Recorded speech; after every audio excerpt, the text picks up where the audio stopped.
দোহায় হামলার কথা ট্রাম্পকে আগেই জানান নেতানিয়াহু। ট্রাম্প না বলেননি। বিস্তারিত দেখুন অগ্রযাত্রার ডেস্ক রিপোর্টে। কাতারের দোহায় হামাস নেতাদের উপর হামলার আগে ট্রাম্পকে বলেছিলেন নেতানিয়াহু। হামলা চালানোর প্রায় 50 মিনিট আগে তিনি ট্রাম্পকে একথা জানান, কিন্তু ট্রাম্প না করেননি।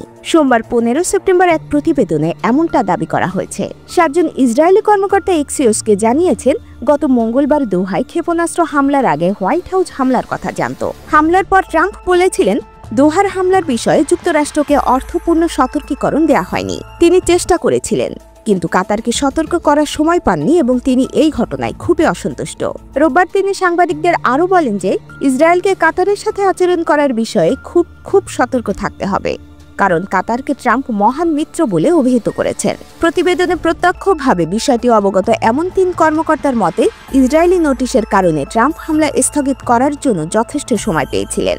বলেছেন নেতানিয়াহু ওয়াশিংটন সময় সকাল 8টার দিকে ট্রাম্পকে ফোন করেছিলেন।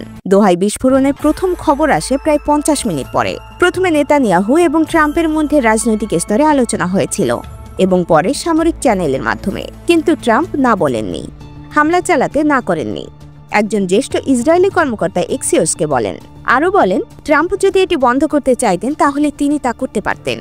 দ্বিতীয় একজন কর্মকর্তা বলেন, বাস্তবে তিনি তা করেননি। গত মঙ্গলবার ইসরায়েলের ওই হামলায় হামাসের 5 জন অনেতৃত্বাধীন সদস্য এবং একজন কাতারি নিরাপত্তা কর্মকর্তা নিহত হন, কিন্তু ইসরায়েলের লক্ষ্য ছিল হামাসের শীর্ষ নেতাদের হত্যা করা।